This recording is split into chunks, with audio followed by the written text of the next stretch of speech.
Yeah. First of all, my apologies to Swami and to all of you for getting delayed this morning. Wow, this is the largest attendance I have seen in a Veda class in a long time. What's happening? Huh? Something happening in the town you couldn't do and you had to show up at the center or what? Sriram joined. Oh, welcome, Jai Sai Ram. Sri Hari. Very happy to see you both and him. So we are studying Purusha Suktam and we have come to the second Anuvakam of Purusha Suktam. The first Anuvakam, Purusha Suktam is in two Anuvakams. The first Anuvakam is from number 1 to 18. And the second, where it ends at Yajnena Yajnamaya Janta Deva, is the completion of the first Anuvakam. Then the second Anuvakam, and in my rush today I even forgot my reading glasses, so I will be visually impaired for a while. So the second Anuvakam is after the 18th verse, and that starts with Adhyasambhuta Prudhivyairasaccha Vishwakarmanah Samavartatadhi Tasya Tvashtha Vidadhat Drupameti Tat Purushasya Vishwamajanamagre. Thank you, dear, for enlightening your vision. my vision. Corrected now. I think it's a little bit tricky to do like this, so I have to look down. Okay. So, Adhyasambhuta Prudhivya Rasacha Vishwakarmana Samavartatadhi Tasya Tvashtha Vidadhadhrupameti Tat Purushasya Vishwamajana Magre.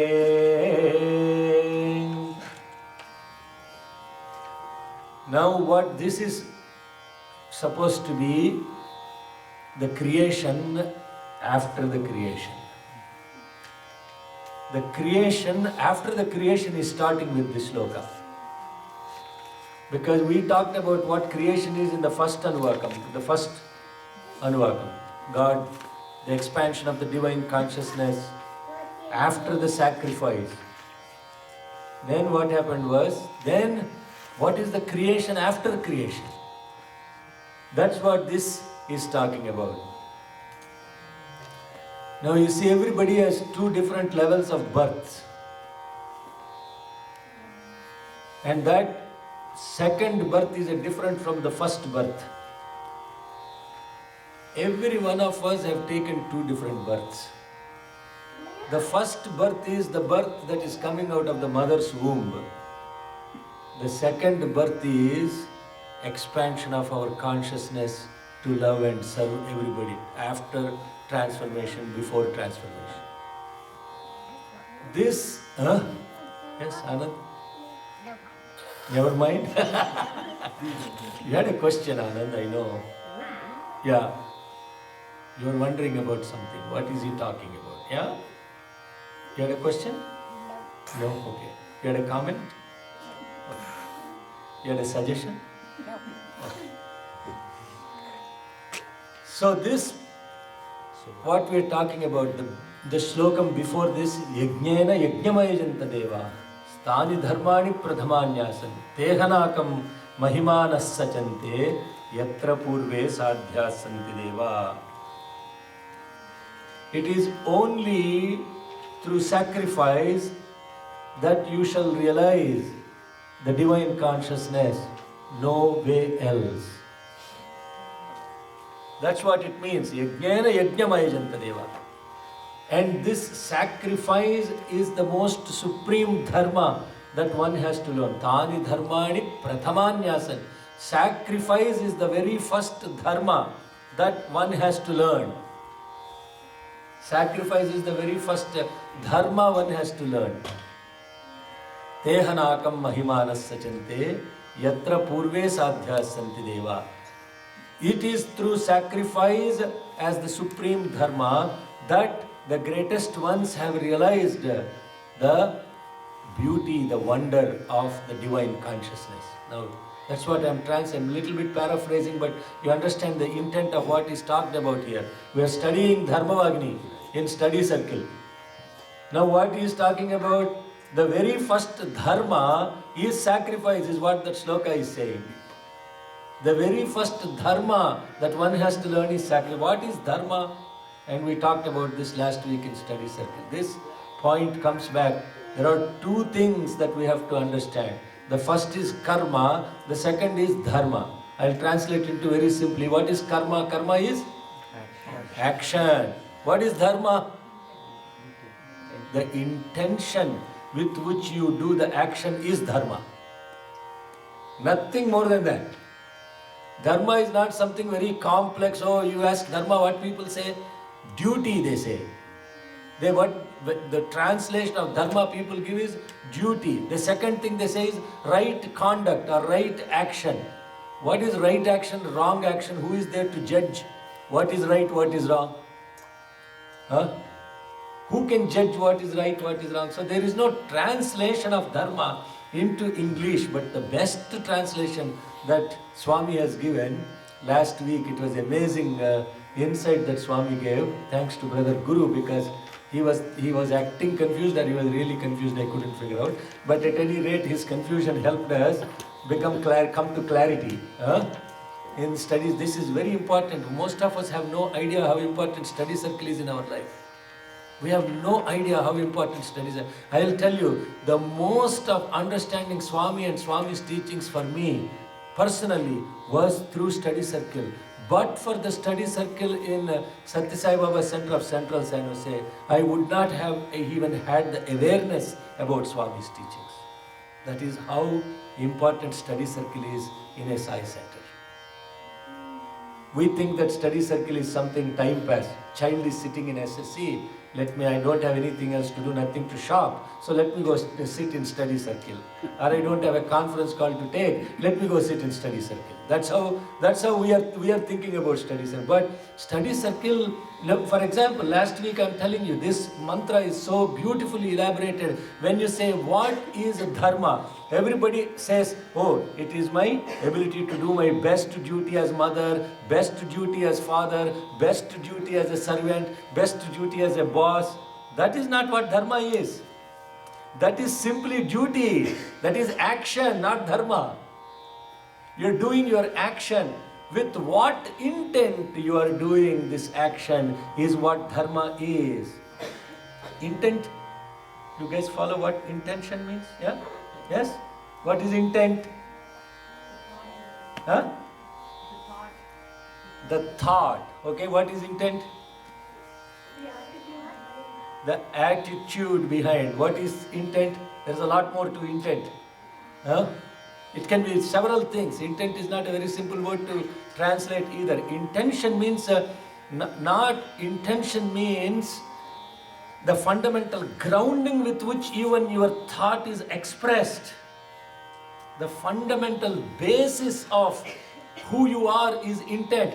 And what that intent is, it is defined by two things: your character and your integrity. Your intent has to be first integrity of thought, word and deed. Am I saying what I really mean? Am I actually doing what I am saying? That is what people will read as intent. Then the character of it is with what disposition you are expressing your intent. You may have the best of the intent, right? Generally speaking, people have really good intent. But if we don't have the proper trust in that other person, we misjudge their intent. Because we are reading their intent even before they speak. By what? By their body language, by the way they express themselves. All those things, who is judging? The listener is judging the intent of the other guy, right? Isn't it? Now, the dharma is purity of intent. And now what is that intent? Is that intent now you see, beautiful brothers and sisters, yajnena yajnamayajanta deva tani dharmani pradhamanyasan. What is the intent with which you are expressing your action? Is it with sacrifice or with an agenda? If you express your intent, or if your intent is based on sacrifice of your little identity, but for the good of the others around you and the humanity, it can be even in workplace. Listen to this very carefully. This is not some supreme spiritual stuff. Even at our work, when you are speaking in a team meeting or whatever, when your intent is misunderstood by the people at your workplace, then they won't even cooperate with you. Isn't it? People read, with what intent is this guy asking me to do this work? Is it for his own little agenda? Or is it for the best good of the entire team? Or is it for the good of the corporation? Now you see, self-intent expressed as relationship intent, expressed as organizational intent, expressed as how the organization is perceived in the market intent, expressed as how is this organization expressing the helping the entire society intent. How many levels of dharma are manifested?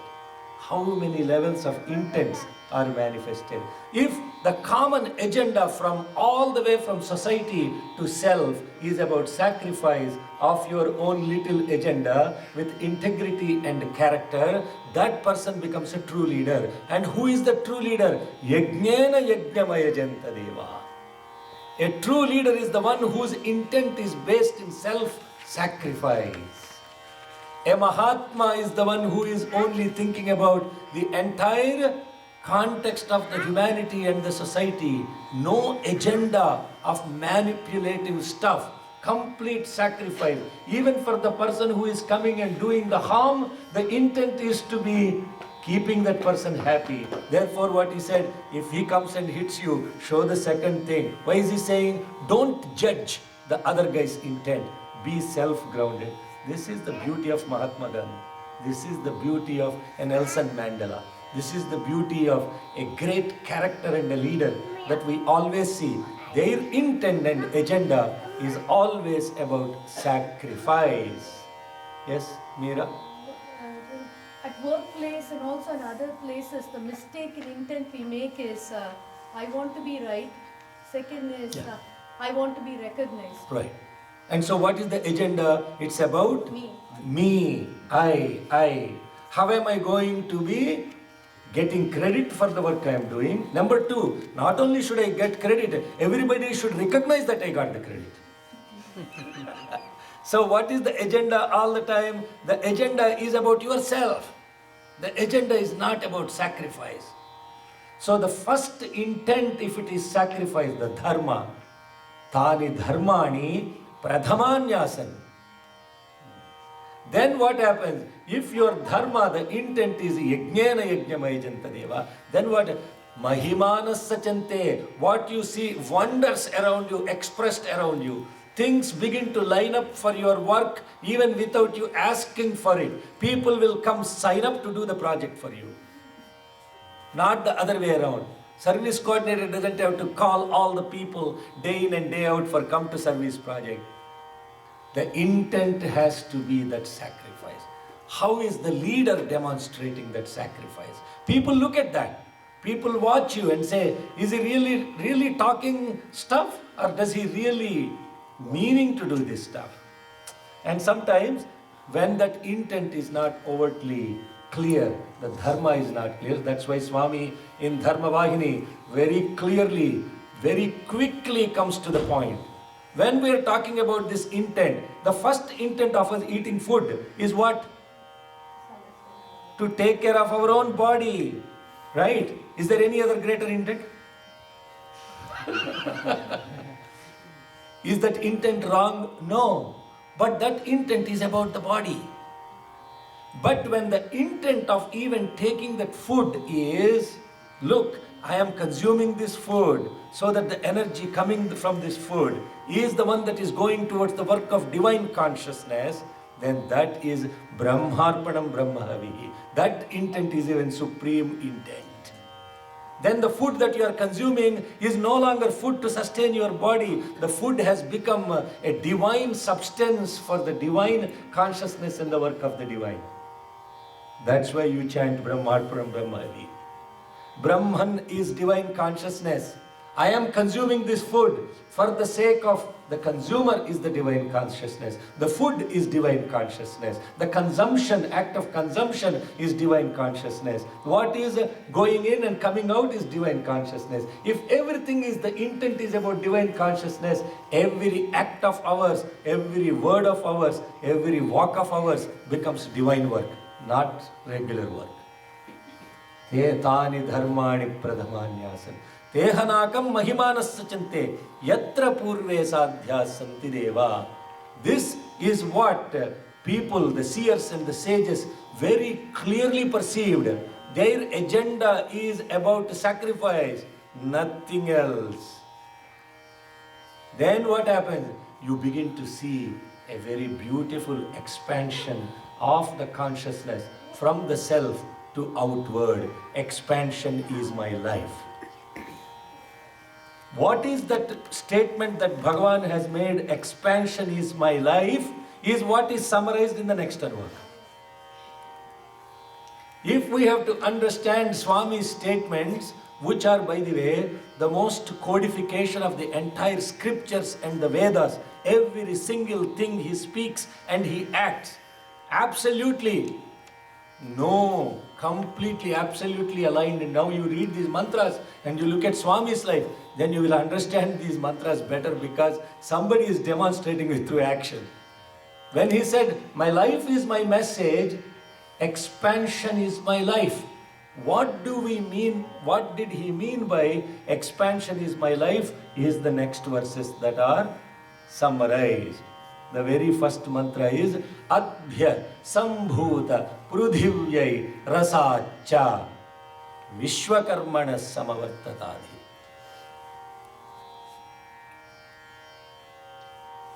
Adhya Sambhuta Prudhivyai Rasacha. Prudhivi is earth. Rasa means the essence, the saram, the essence, rasa. Adhya Sambhuta. The essence of the Mother Earth is coming from Adhyaha.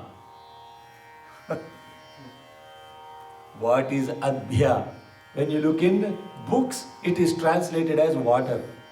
But the essence of the earth, the core of the earth is what they are talking about. The core of the earth is Adhyaha.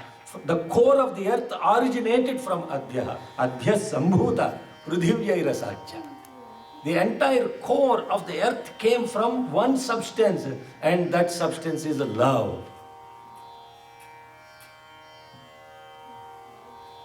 Over. Class over. You can go. This is done. Then what happened? You say, simple, Ra. For them it is simple. It is really so simple. Adhya Sambhuta Prudhivyai Rasacha. Then what happens?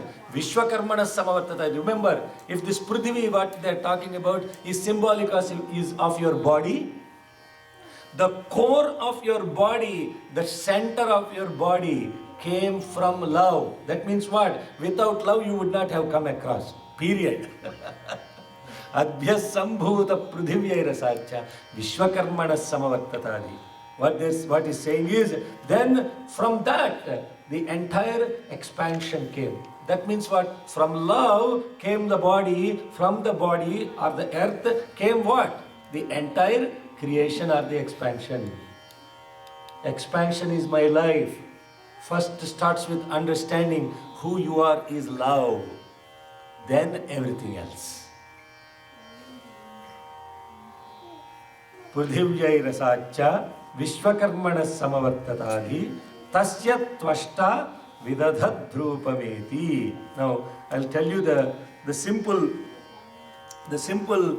meaning of, the literal meaning of all of that is from the essence, from love, the essence of the earth is born, and then the all-pervading universe. And from that, divine consciousness, the creator, right, appeared Purusha. What is Purusha? tasya tvashta viradhat rupavedi. Tat purushasya vishwam ajanam agre. And now who is Purusha? Now divine first is love. Then what happened? The matter, the material, earth, body. Then the universe, which is manifestation, kinetic energy. From that came what? Purusha. What is Purusha? The being came into existence. Now you see, the entire aspect of this beautiful scripture is telling the evolution of the entire cosmos, how it happened as expansion of self-consciousness. Your core is love. From that love, without that love, there is no even conversion of energy into kinetic energy and potential energy. You understand? The core is love. The love is divine consciousness, from which there has to be manifest and unmanifest. What is manifest is kinetic energy. What is unmanifest is potential energy. I think I told this before, right? And now, from that, then what happened? Your being came into existence. Now you see, work backward, how everything has been enabled by one thing and only one thing called love. And the being came from the love. That means what? From your being, you are expanding into the divine consciousness. Tat purushasya vishwam ajanamagre. Then what happened? Hey, if I understood this, Vedahametam Purusham Mahantam, if I understood this, my being is nothing but the divine consciousness. Right? I just gave you the formula of derivation. Hello, are you all lost? So far following? Era, Jagan. Okay.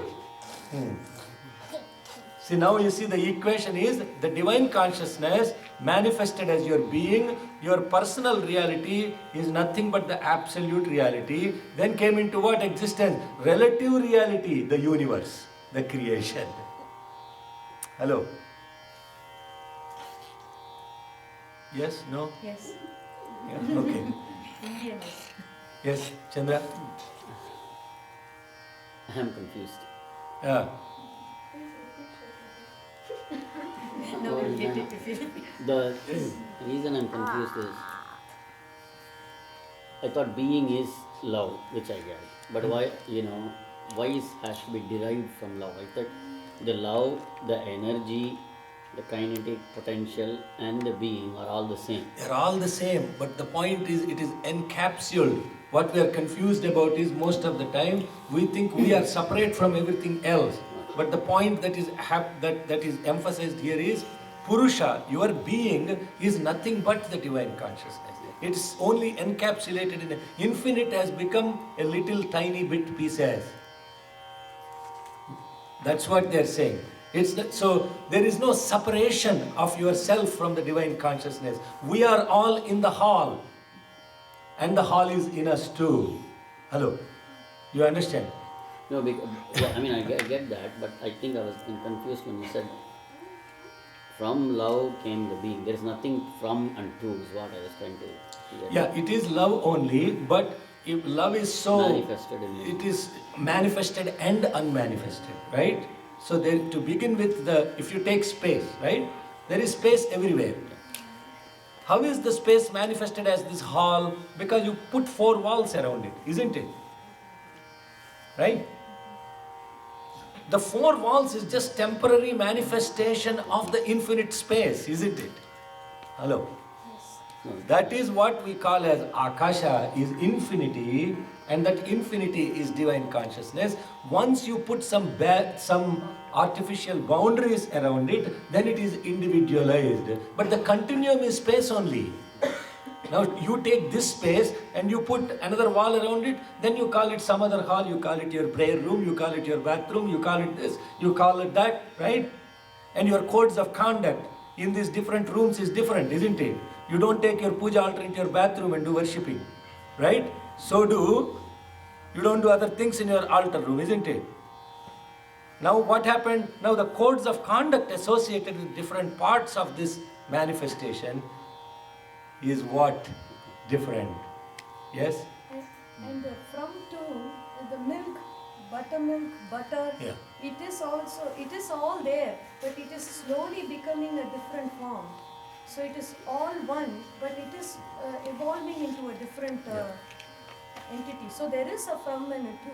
So, but the point is, the point of spiritual practice is what needs to be is to be grounded in, not the intellectualization of it.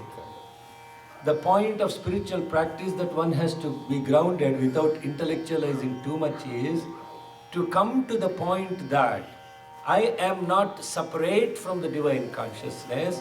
I am the divine consciousness. It's only encapsulated within me. The universe in a similar way around me is the same divine encapsulation. Therefore, what happened? This is the only thing I need to know. Vedahametam purusham mahantam. This is the only thing that I need to know. That the divine consciousness is the only thing that is present. The rest of it is just temporary manifestation of the divine consciousness into many different things. You understand? That is what the verse is saying. Expansion is my life means first understand, get grounded in your own divine consciousness. Then you have to expand that divine consciousness within you to outside. When you say you, not meaning personalized, you, every one of us, it is easy to refer. You know, spirituality is all about others, not about. So, then that's what everybody talks about, how the other guy is not perfect. Nobody asks the question why I am not perfect, right? So, the question is to connect to yourself. That is the very first Anuvakam. The second Anuvakam is after you connect to yourself, there is no spiritual person. If this person is saying, I'm spiritual, I'm evolved, but I want to sit in a corner, do my own sadhana, that person is not really spiritual.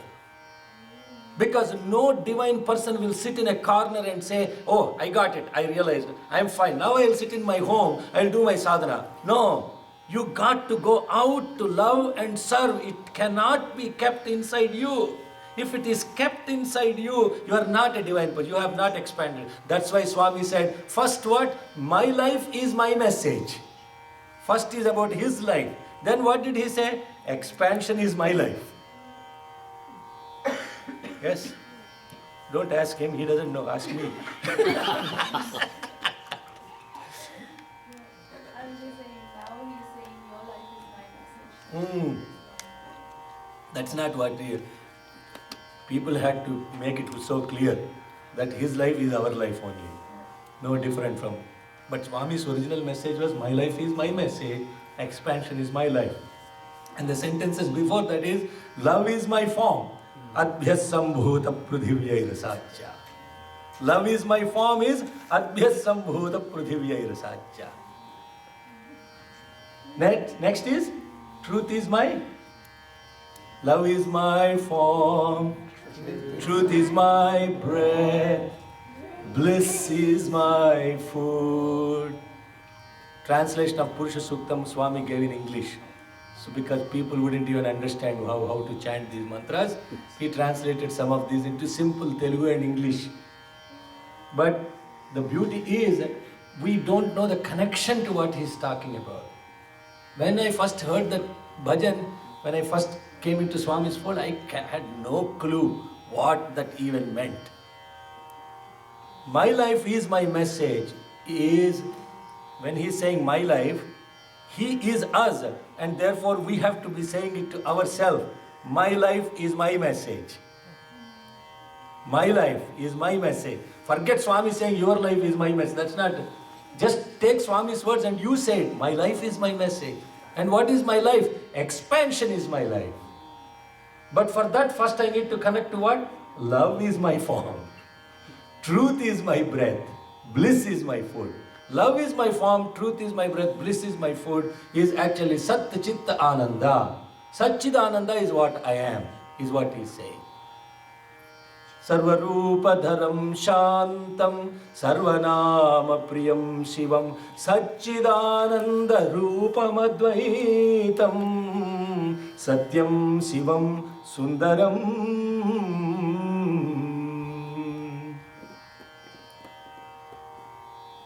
Then the next sloka is, yes, brother. What is bliss is my food mean? Bliss is my food is Ananda, happiness is what I am surviving on. And what is that Ananda? That is supreme dharma. When others are happy, I am happy. My intent is sacrifice. And so when you are all happy, I am happy. Bliss is my food. Right? I eat first and then whether you eat or not is not my happiness, okay? पहले भोजन बाद में भजन. Bhajan is his bhojan. Why? Because you are all happy. It's incredible. When you watch the divine people,